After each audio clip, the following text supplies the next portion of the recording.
Hey there, I'm Vinton Heuck, otherwise known as the Cartoon Insider. I'm an animation director who's been working in the industry for over 20 years, mostly in television with an occasional movie here and there. Currently, I'm working at the WB on a show called Get Jiro, so be sure to check that one out. I've worked on quite a few projects for Warner Brothers, directing on The Batman, Young Justice, Harley, and The Watchmen Part 2. I also directed for Marvel on The Avengers, Earth's Mightiest Heroes. I directed an episode of Invincible for Amazon, and I directed on Transformers Prime for Hasbro, which was a lot of fun, as you can see here. Ooh, just look at that tired of the face.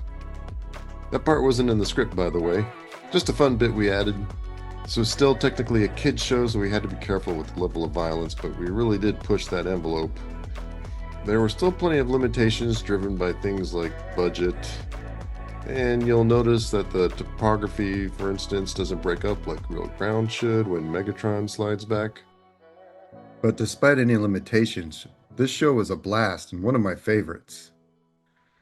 After Prime, I directed on Robots in Disguise.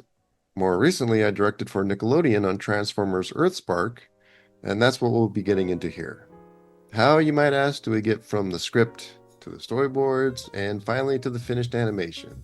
Well, today I'm going to show you how. In this example, I've chosen a sequence from an episode of Transformers Earthspark, and here we have the sample of script. I put my director's notes on. This is what I usually do before handing out to the board artists so they have more instruction about the specifics of what I'm looking for before they get started. I also become familiar with all the designs, Blender files, and so forth. Often I'll draw out ideas I have for particular scenes and make worksheets for sequences as time allows.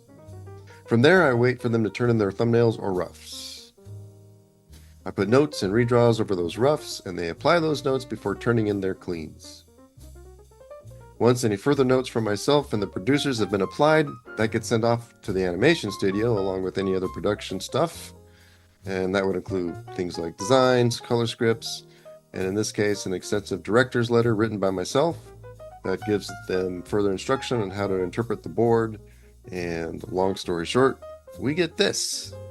Okay, so let's get into the process with a little more depth. My job starts with reading and breaking down the script, making notes for the benefit of the board artist. As a director, I have to look at the story as a whole. I have to understand as a storyteller what it is about how each scene is advancing the story in a way that's engaging and entertaining. I also look out for things like plot holes and parts of the script that might need to be enhanced or reinterpreted to make it more exciting, dramatic, or funny. Sometimes there might be parts of the script that need to be changed for technical reasons, sometimes due to the limitations of the budget or the type of animation we are utilizing. Ultimately, I'm a problem solver and a storyteller whose job is to make sure the script and boards are coming together in the best way possible with the time and budget I'm given. I work in TV, so that usually isn't very long. A typical feature gets worked on for years, whereas what I do is measured in weeks. I'm not complaining, mind you. I actually enjoy the immediacy of what I do, and I like that there's less reworking. In TV, typically we get it done fast and get it out to the public, and we're on to the next thing. All right, so here we have the rough thumbs of the board artists who worked on the script section I showed earlier. At this point, this is just like these are just ideas you're getting out. I want to say paper, but we don't use paper anymore. That you get out on your file, your Photoshop file, your storyboard profile, or paper. Maybe sometimes at this stage you're just working out ideas. I've even seen people and myself. I've even worked out thumbnail sketches right on the script itself. On those occasions where I've printed out a script with like a ballpoint pen. So this isn't about the drawing. This is just about getting your ideas out there, the storytelling. That's what the board artist is showing me to evaluate and get my feedback from. In general, there's some things that need to be worked on, but there's a few good ideas here, which you'll see I did keep in the finished version. The main thing it lacks, however, is the pacing a good chase sequence needs. There's too much starting and stopping. Also, there's this bit in the script that asks for Robbie to be pulled by Twitch in her flying vehicle form while on a skateboard. And the board artist's solve for this was to attach a rope to Twitch with Robbie holding it. But I knew that wouldn't animate very well, especially in a lower budgeted 3D animated show. So as you'll see later, I replaced that by having Robbie right on top of Twitch. You know, as you can see, there's a few cool ideas here, which was Ravage turning into a cassette bot to evade Mo and Nightshade in their owl form as they're trying to grab him and he's trying to get away from the Transformers headquarters. And then here's another part where Ravage comes across Alita and Optimus, but you know, they're here, they're just kind of standing here. So you'll see how I made that more dynamic and kept the ball moving as we get to that part.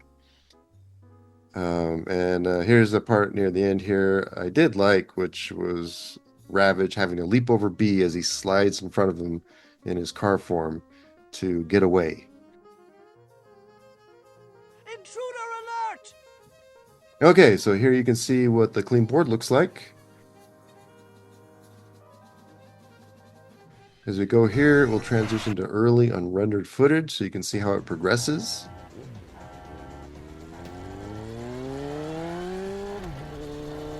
You can see at this stage the boards are watermarked up in the corner.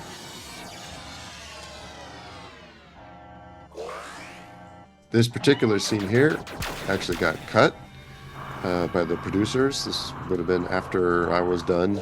That will often happen for time, or maybe just it's for story flow. There could be any number of reasons. Ultimately, I think it was a good cut.